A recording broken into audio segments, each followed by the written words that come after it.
Assalamualaikum warahmatullahi wabarakatuh. Selamat pagi anak-anak. Kita bertemu kembali dalam mata pelajaran produk kreatif dan kewirausahaan. Untuk kompetensi dasar yang ke-10 ini yaitu menganalisis laporan keuangan sederhana. Anak-anak, ini adalah pertemuan yang pertama. Materi yang akan kita pelajari adalah laporan keuangan usaha. Silakan kalian perhatikan materinya ya. 1. Pengertian laporan keuangan usaha. Laporan keuangan adalah catatan informasi keuangan suatu perusahaan pada suatu periode akuntansi yang dapat digunakan untuk menggambarkan kinerja perusahaan tersebut. Laporan keuangan yang lengkap ini biasanya meliputi laporan posisi keuangan atau neraca, laporan laba rugi komprehensif, laporan perubahan ekuitas atau modal ya, laporan perubahan posisi keuangan yang dapat disajikan berupa laporan arus kas, laporan arus dana, catatan dan laporan lain, serta materi penjelasan yang merupakan bagian integral dari laporan keuangan. Kemudian yang terakhir adalah catatan atas laporan keuangan. Ada beberapa pengertian laporan keuangan ini menurut para ahli. 1. Menurut Munawir, laporan keuangan adalah proses akuntansi yang dapat digunakan sebagai alat untuk mengomunikasikan data keuangan.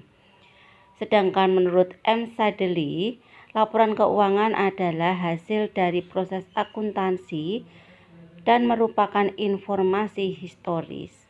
Akuntansi adalah proses pengidentifikasian, pengukuran, dan pelaporan informasi ekonomi untuk membentuk pertimbangan dan mengambil keputusan yang tepat bagi pemakainya.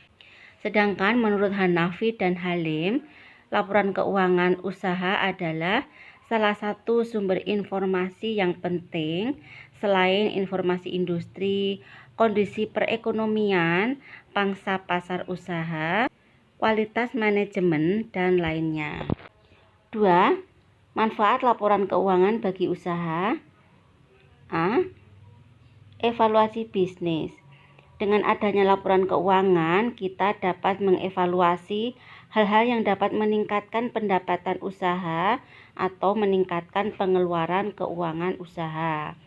B. Pengambilan keputusan. Setelah melakukan evaluasi, kita dapat mengambil keputusan yang paling tepat dengan adanya laporan keuangan tersebut. Jika laporan keuangan ini menunjukkan perkembangan, kita dapat bebas menentukan strategi untuk tahun mendatang.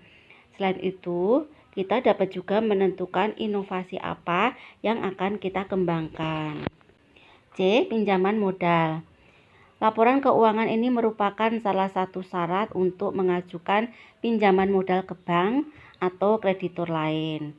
Nah, dengan laporan keuangan yang baik, maka kreditur akan lebih mudah memutuskan untuk memberikan pinjaman pada usaha kita tersebut. Nah, gitu nak ya.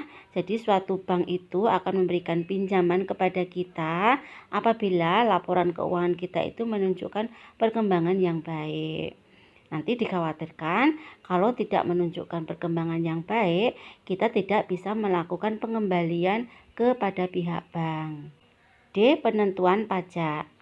Setiap bisnis yang dijalankan wajib membayar pajak ke pemerintah.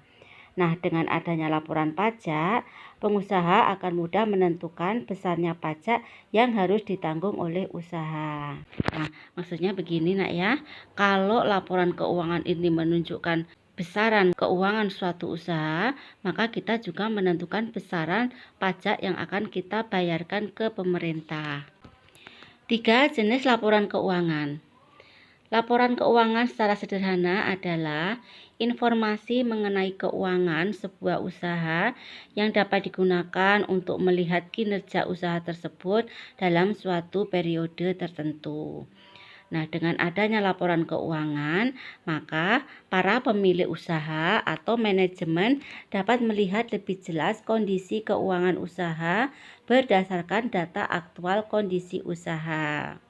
Nah, anak-anak, jadi laporan keuangan itu adalah informasi mengenai keuangan di sebuah usaha ya. Kalau laporannya itu menunjukkan keuangannya menurun, maka berarti usaha dari suatu perusahaan itu sudah mulai menurun. Apabila laporan keuangan itu meningkat menuju ke perkembangan, maka perusahaan tersebut bisa dikatakan sedang dalam masa perkembangan yang lebih baik lagi. Ada dua jenis laporan keuangan dalam akuntansi, yaitu A. Laporan laba rugi atau income statement, dan laporan posisi keuangan atau statement of financial position atau neraca. Untuk laporan laba rugi atau income statement, laporan ini berfungsi membantu mengetahui apakah bisnis berada pada posisi laba atau rugi. Laporan laba rugi terbagi menjadi dua, yaitu single step atau cara langsung dan multi step atau cara bertahap.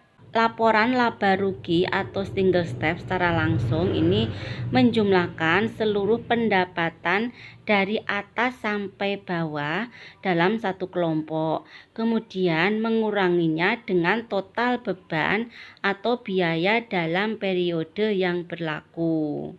Maksudnya, seluruh pendapatan dari atas sampai bawah ini dijumlah ya. Kemudian mengurangi dengan total utang atau biaya yang dikeluarkan. Untuk multi step atau cara bertahap ini pendapatan dibagi dalam dua kelompok.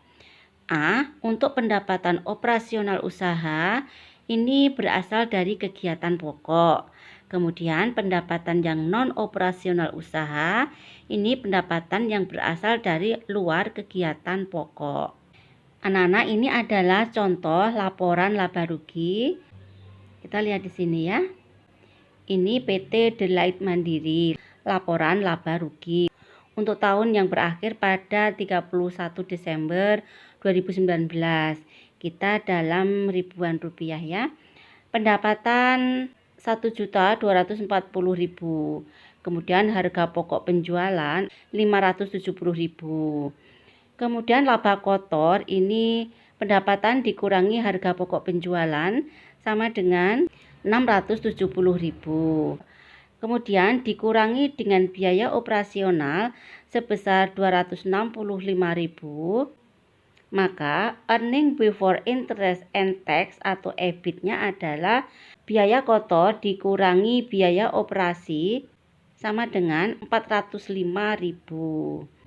Dikurangi dengan bunga 75.000 sama dengan earning before tax atau EBT sebesar 330.000. Dikenakan pajak 30% sebesar 99.000, maka earning after tax atau EAT sebesar 231.000.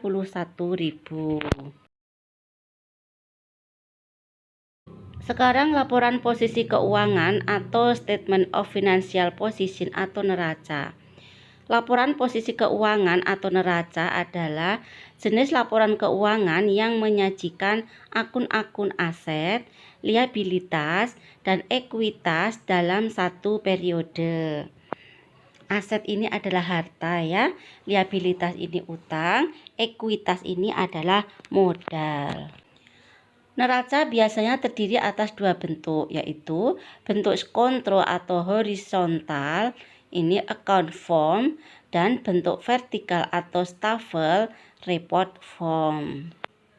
Aset merupakan harta yang dimiliki usaha dengan nilai manfaat di masa depan atau future economic benefit. Ini contohnya adalah komputer khusus untuk usaha desain atau mesin cetak digital untuk usaha desain grafis. Aset atau harta terdiri atas aset lancar, current asset, dan aset tetap, fixed asset. Liabilitas atau utang terdiri dari liabilitas lancar, ini current liability, dan liabilitas jangka panjang, long term liability. Ekuitas atau modal adalah harta kekayaan usaha yang dimiliki oleh pemilik usaha. Ini adalah contoh laporan neraca ya. Kita lihat di sebelah kiri ini adalah memuat aset atau harta, sedangkan sebelah kanan ini memuat liabilitas atau utang dan modal atau ekuitas. Aset lancar ini berupa kas, piutang dagang, persediaan barang. Kemudian ini dijumlah ya menjadi total aset lancar sebesar 341.850. Nah, ini dalam ribuan ya. Kemudian untuk aset tetap terdiri dari tanah, bangunan, mesin dan peralatan, kendaraan. Nah, ini dijumlah total aset tetapnya itu 464.650. Kemudian total aset lancar 341.850 ditambah dengan total aset tetap 464.650 sama dengan total aset sebesar 806.500. Kemudian yang sebelah kanan ini adalah liabilitas, ada liabilitas lancar dan liabilitas jangka panjang. Untuk liabilitas lancar ini misalnya utang dagang, utang wesel, utang pajak. Total liabilitas lancar sebesar 65.500. Kemudian untuk liabilitas jangka panjang ini misalnya utang obligasi, utang bank.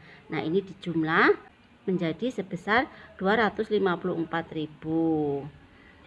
Kemudian modalnya ini adalah 491.000. Maka total liabilitas dan ekuitas sama dengan 806.500.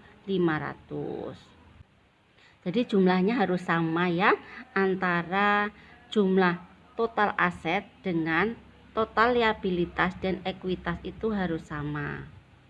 Karena harta sama dengan utang ditambah dengan modal.